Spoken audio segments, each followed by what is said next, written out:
નમસ્કાર વિદ્યાર્થી મિત્રો, અગાઉ આપણે એસિડ વિશે ચર્ચા કરી ગયા.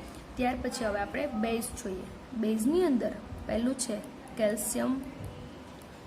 ખાસ લખજો તમે તમારી બુકમાં તો તમને આવડશે. હાઇડ્રોક્સાઇડ. બેઝનું નામ છે કેલ્શિયમ હાઇડ્રોક્સાઇડ. હવે અહીંયા હું એનું અણુસૂત્ર લખું છું. કેલ્શિયમ એટલે કે Ca, હાઇડ્રોક્સાઇડ એટલે OH અને અહીંયા twice. Calcium hydroxide CaOH twice. હવે કેલ્શિયમ હાઇડ્રોક્સાઇડ છે શેમાં જોવા મળે છે? તો કે ચૂનાના પાણીમાં. આપણે ચૂનાનું નીતર્યું પાણી કહે છે ને, કેલ્શિયમ કાર્બોનેટ, CaCO3.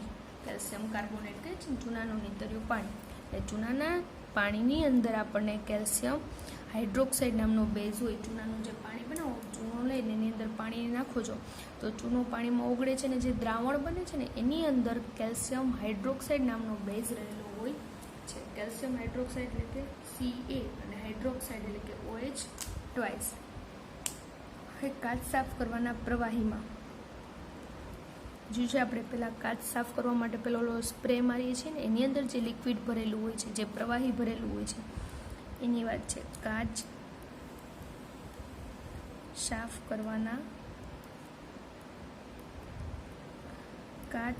કરવાના પ્રવાહીમાં એની અંદર બેઝ રહેલો હોય છે ammonium hydroxide.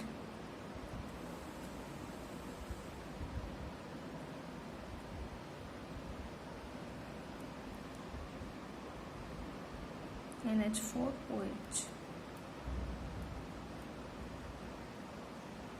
Ammonium hydroxide NH4OH. કાચ સાફ કરવાનું પેલું બોટલ આવે લિક્વિડ સ્પ્રે આપણે જે યુઝ કરીએ છીએ ને કાચ સાફ કરવા માટેનો, એની અંદર બેઝ રહેલો હોય છે. પણ એ કયો બેઝ? Ammonium hydroxide NH4OH. પેલું ચૂનાના પાણીની અંદર કેલ્શિયમ હાઇડ્રોક્સાઇડ નામનો બેઝ રહેલો હતો CaOH ટ્વાઇસ. પછી કાચ સાફ કરવાનું પ્રવાહી છે એની અંદર એમોનિયમ હાઇડ્રોક્સાઇડ નામનો બેઝ રહેલો છે NH4OH. હવે સાબુ છે એની અંદર કયો બેઝ રહેલો હોય છે? એની અંદર પોટેશિયમ હાઇડ્રોક્સાઇડ નામનો બેઝ રહેલો છે.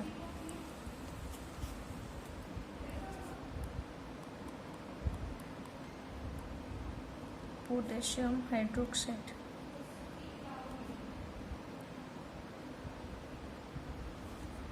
પોટેશિયમ હાઇડ્રોક્સાઇડ ક્યાં રહેલો હોય?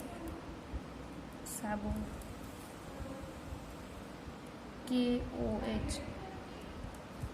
Potassium hydroxide. સાબુની અંદર પોટેશિયમ હાઇડ્રોક્સાઇડ નામનો બેઝ રહેલો છે KOH.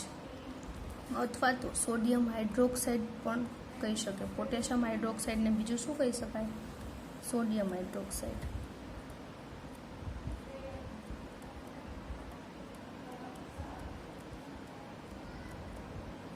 જેનું અણુસૂત્ર છે સોડિયમ એટલે Na અને હાઇડ્રોક્સાઇડ એટલે OH, NaOH.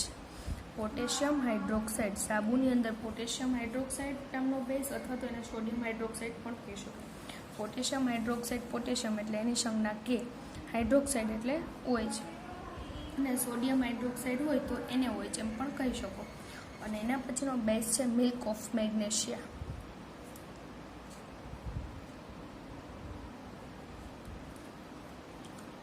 મેગ્નેશિયમ હાઇડ્રોક્સાઇડ નામનો બેઝ રહેલો હોય એની અંદર. મેગ્નેશિયમ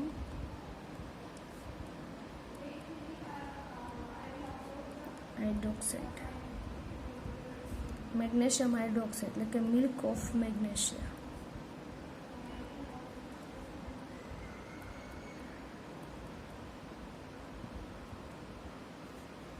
મિલ્ક ઓફ મેગ્નેશિયામાં મેગ્નેશિયમ હાઇડ્રોક્સાઇડ નામનો બેઝ રહેલો હોય છે MgOH ટ્વાઇસ.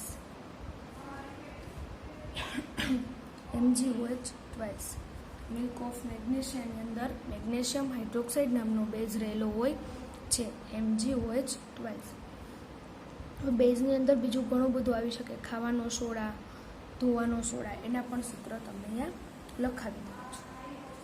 બરાબર. સાબુની અંદર કયો બેઝ રહેલો છે? પોટેશિયમ હાઇડ્રોક્સાઇડ KOH અથવા તો સોડિયમ હાઇડ્રોક્સાઇડ NaOH. અને મેગ્નેશિયમ હાઇડ્રોક્સાઇડ નામનો બેઝ મિલ્ક ઓફ મેગ્નેશિયા છે મિલ્ક ઓફ મેગ્નેશિયમમાં મેગ્નેશિયમ હાઇડ્રોક્સાઇડ નામનો બેઝ રહેલો હોય છે MgOH². અને ત્યાર પછી આપણે બેના અણુસૂત્ર જોઈ લઈએ. ખાવાનો સોડા. ખાવાનો સોડા એટલે NaHCO3. એનું તમારે જો નામ લખવું હોય ને તો એમ લખી શકાય સોડિયમ બાય, અથવા તો H છે ને એટલે હાઇડ્રોજન પણ લખી શકો, ખાલી બાયના કાઉન્સમાં હાઇડ્રોજન લખી શકો. સોડિયમ તો લખવાનું છે, સોડિયમ હાઇડ્રોજન કાર્બોનેટ અથવા તો sodium bicarbonate. Sodium hydrogen carbonate અથવા તો સોડિયમ બાયકાર્બોનેટ. બાયના કાઉન્સમાં આપણે હાઇડ્રોજન લખ્યું છે, સોડિયમ હાઇડ્રોજન કાર્બોનેટ અથવા તો સોડિયમ બાયકાર્બોનેટ. ખાવાના સોડાનું અણુસૂત્ર છે, આ એનું રાસાયણિક નામ છે NaHCO3. ખાવાના સોડા એટલે NaHCO3, sodium bicarbonate. NaHCO3 sodium bicarbonate અથવા તો એને સોડિયમ હાઇડ્રોજન કાર્બોનેટ પણ કહી શકાય છે. અને ત્યાર પછી ધોવાનો સોડા. આ ખાવાનો સોડા કે જે આપણે યુઝ કરીએ છીએ ફૂલ સોડા રસોડાની અંદર, એ ધોવાનો સોડા એટલે કે જે કોસ્ટિક સોડા કહીએ ને આપણે, ધોવાનો સોડા એટલે એને કહેવાય કોસ્ટિક સોડા, કે જે આપણે પાવડરનો યુઝ કરીએ છીએ કપડાં ધોવા માટે ને જે વાપરીએ છીએ ને વાસણ માટે ને, એ બધી ધોવાનો સોડા કહેવાય. એને કોસ્ટિક સોડા પણ કહી શકાય. એને સોડિયમ કાર્બોનેટ Na2CO3 એનું અણુસૂત્ર છે સોડિયમ કાર્બોનેટ. ધોવાનો સોડા એટલે કે સોડિયમ કાર્બોનેટ Na2CO3. બરાબર. Caustic soda sodium carbonate Na2CO3. આટલા તમારે બેઝ નામ યાદ રાખવાના છે. અગાઉ આપણે પાછું જોઈ લઈએ કે એમાં કયો બેઝ રહેલો હતો. Base calcium hydroxide. ચૂનાના પાણીની અંદર કેલ્શિયમ હાઇડ્રોક્સાઇડ નામનો બેઝ રહેલો છે CaOH². પછી ત્યાર પછીનો બેઝ છે એમોનિયમ હાઇડ્રોક્સાઇડ. ટૂંકમાં કાચ સાફ કરવાનો જે પ્રવાહી હોય એની અંદર એમોનિયમ હાઇડ્રોક્સાઇડ નામનો બેઝ રહેલો છે NH4OH. ત્યાર પછી આપણે જોઈશું સાબુ. સાબુની અંદર પોટેશિયમ હાઇડ્રોક્સાઇડ KOH. સાબુની અંદર કયો બેઝ રહેલો છે પોટેશિયમ હાઇડ્રોક્સાઇડ અથવા તો સોડિયમ હાઇડ્રોક્સાઇડ પણ કહી શકાય. સાબુની અંદર પોટેશિયમ હાઇડ્રોક્સાઇડ અથવા તો એને સોડિયમ હાઇડ્રોક્સાઇડ પણ કહી શકાય છે KOH અથવા તો NaOH.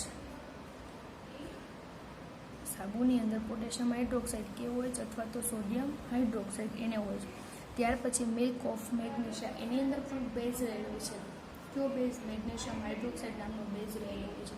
મિલ્ક ઓફ મેગ્નેશિયાની અંદર મેગ્નેશિયમ હાઇડ્રોક્સાઇડ નામનો બેઝ રહેલો છે MgOH². ત્યાર પછી ખાવાનો સોડા. સોડિયમ બાયકાર્બોનેટ અથવા તો sodium hydrogen carbonate NaHCO3. Sodium bicarbonate અથવા તો સોડિયમ હાઇડ્રોજન કાર્બોનેટ જે ખાવાના સોડાનું અણુસૂત્ર છે. ખાવાના સોડાને બીજું કહી શકાય, બીજું અહીંયા લખવું હોય તો તમે લખી શકો બેકિંગ સોડા. બેકિંગ સોડા અથવા તો ખાવાના સોડા કે જેની અંદર સોડિયમ બાયકાર્બોનેટ અથવા તો સોડિયમ હાઇડ્રોજન કાર્બોનેટ રહેલો. પછી ધોવાનો સોડા કે જેની અંદર શું હોય કોસ્ટિક સોડા. ધોવાનો સોડા એટલે કે caustic soda Na2CO3 sodium carbonate નામનો બેઝ રહેલો હોય છે. હવે આ બધા બેઝ થઈ ગયા. હવે આના ઉપરથી આપણે નક્કી કરવાનું છે કે ક્યાં ક્યાં પદાર્થો એસિડ છે અને ક્યાં ક્યાં પદાર્થો બેઝ છે. એ પછી આપણે લિટમસ પત્ર લઈએ, પછી હળદર પત્ર બનાવીને પણ લઈ શકાય, અને પછી જાસૂદની પાંદડીના દ્રાવણનું પણ તમે સૂચક એટલે કે ઇન્ડિકેટર્સ તરીકેનો ઉપયોગ કરી શકો છો. સ્વાદ જાણવા માટે શું હું બધા જ પદાર્થોને જીભ વડે ચાખી શકું? ના. અજાણ્યા પદાર્થો હોય તો એને આપણે જીભ વડે ચાખી શકીએ નહીં, તે આપણને નુકસાન કરી શકે. જો કોઈ પણ અજાણ્યા પદાર્થ હોય તો એને આપણે જીભ વડે ચાખી ના શકીએ. અને આપણે એનું નિરીક્ષણ કરવું હોય કે એ પદાર્થ એસિડ છે કે બેઝ, તો એનું નિરીક્ષણ કઈ રીતે કરી શકાય? એના માટે આપણે પ્રયોગશાળાની અંદર 3 સૂચકોનો ઉપયોગ કરશું. લિટમસ પત્ર, આપણી આસપાસના જે કુદરતી સૂચકો છે, બધા કુદરતી સૂચકો છે. લિટમસ પત્ર છે, ત્યાર એ લિટમસ પત્ર જે છે કે જે આપણને લાઇકેન નામની વનસ્પતિમાંથી મળે છે. લિટમસ પત્ર જે છે એ આપણને કેમાંથી મળે છે? લાઇકેન નામની વનસ્પતિમાંથી. અને એ લિટમસ પત્ર લાલ રંગનું પણ હોઈ શકે અને ભૂરા રંગનું પણ હોઈ શકે. જો એ ભૂરામાંથી લાલ બને તો એસિડ, અને જો એ લાલને ભૂરું બનાવે તો એ શું હશે? બેઝ હશે. એવી જ રીતે આપણે બધાનું અલગ અલગ જોઈશું કે જો આ રીતે હોય લિટમસ પત્રની અંદર, દાખલા તરીકે તમે ખાવાનો સોડા નાખો છો તો ખાવાનો સોડા છે એ શું છે? એસિડ છે કે બેઝ છે? તો કે બેઝ છે.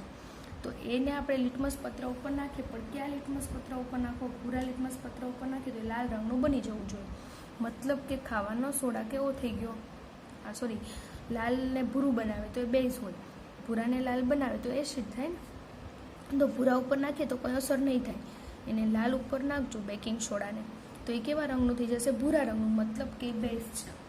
એ રીતે આપણે એની ચકાસણી કરવાની છે કે કોઈ પણ પદાર્થ એસિડ છે કે બેઝ, કારણ કે બધા પદાર્થોને જીભ વડે ચાખી અને એ એસિડ છે કે બેઝ છે કે એવું આપણે શક્ય નથી. અગાઉ આપણે જોયું કે એસિડ સ્વાદે ખાટા હોય, સ્પર્શે દાહક હોય, બેઝ સ્વાદે તુરા હોય, સ્પર્શે ચીકણા હોય. પણ બધા પદાર્થો, કોઈ પણ પદાર્થ એસિડ છે કે બેઝિક છે એની તમે ચકાસણી કરી શકતા નથી જીભ વડે. તો એના માટે આપણે બધા કુદરતી સૂચકો એટલે કે ઇન્ડિકેટર્સનો ઉપયોગ કરવો પડશે કે જે આપણને દર્શાવશે કે એસિડ, જે તે પદાર્થ છે એ એસિડ છે કે બેઝ, એનું આપણે પરીક્ષણ કરી શકીશું.